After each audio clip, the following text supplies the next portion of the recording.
रामायण मैया की जय। कहते चले पहरे पटनाना, हरस हने गए गए निशाना।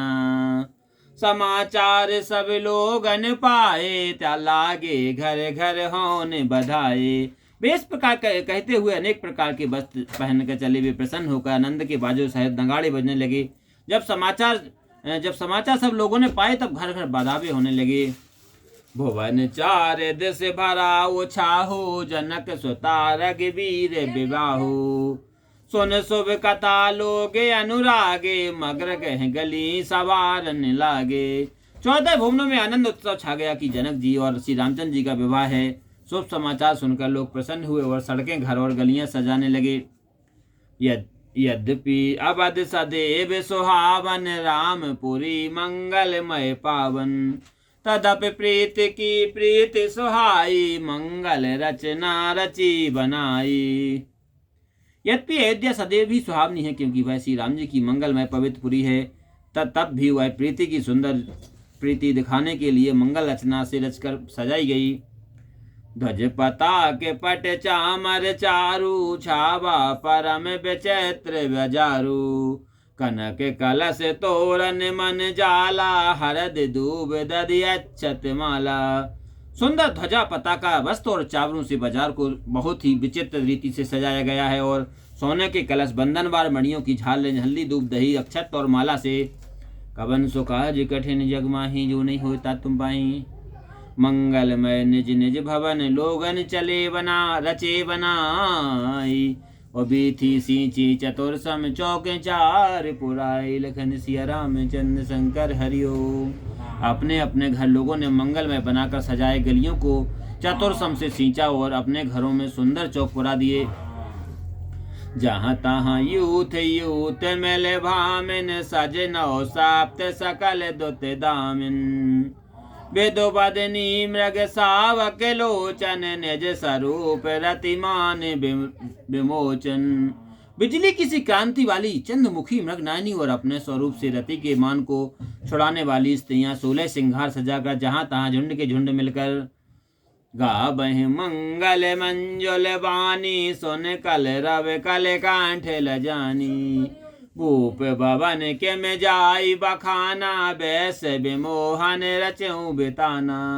मधुर वाणी से मंगल गाने लगी। उनके मनोहर गाने को सुनकर कोयल भी लज्जित हो गई। राजभवन की शोभा का वर्णन कैसे किया जाए, जहां जगत को मोहित करने वाला मंडप रचा गया था।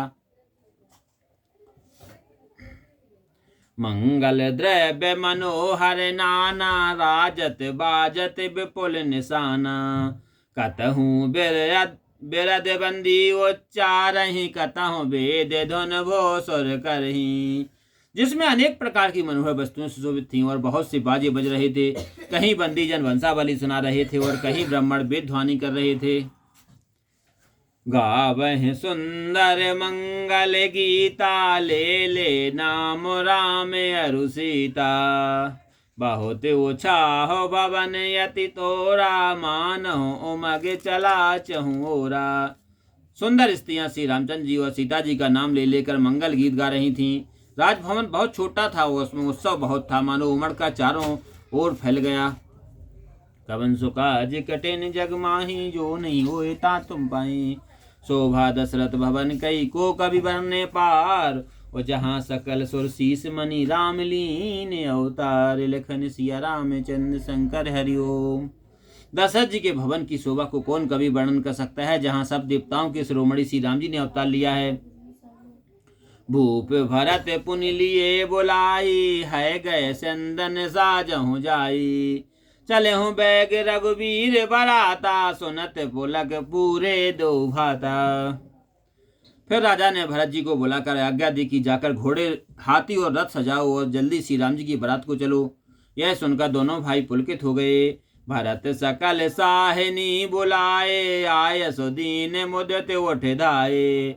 रोच रोच जीन तो रग जिन ता साजे, बरन बरन बरबाज बिराजे। भरत जी ने सेनापतियों को बुलाया और आज्ञा दी। वे प्रसन्न होकर उठ दौड़े। उन्होंने सुंदर जीन घोड़ों पर सजाई, रंग बिरंग के उत्तम घोड़े सजाकर सुशोभित किए। सौभाग्य सखल सोट चंचल करनी, अयर विजरत धरत पग धरनी।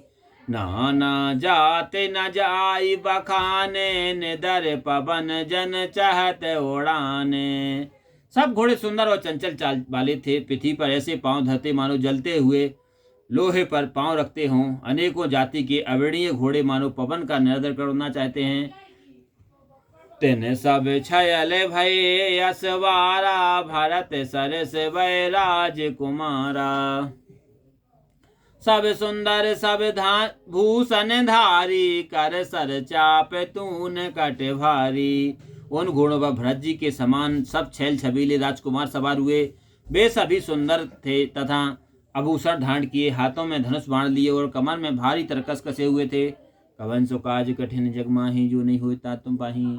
छरे छबीले छयल सब सूर सुजान नवीन, जुग पद चर असवार प्रति जे असी कला प्रवीण। लखन सिया रामचंद्र शंकर हरिओम। सब छटे हुआ सुंदर बांके सूरवीर चतुर और जवान थे। प्रत्येक के साथ 2 पैदल सिपाही थे जो तलवार चलाने में निपुण थे। बांधे बिरद वीर रन गाड़े, निकस भये पुर बाहिर ठाणे। फेर चतुर तुरग गति नाना, बरसह सुन सुन पनब निशाना। सूरता का बाना बांधे हुए रणबांकुरे वीर नगर के बाहर जा खड़े हुए। वे चतुर अनेक प्रकार की गति से घोड़ों को फेरने लगे और द्वंद्वी की ध्वनि सुनकर प्रसन्न होने लगे। रथ सारथन विचित्र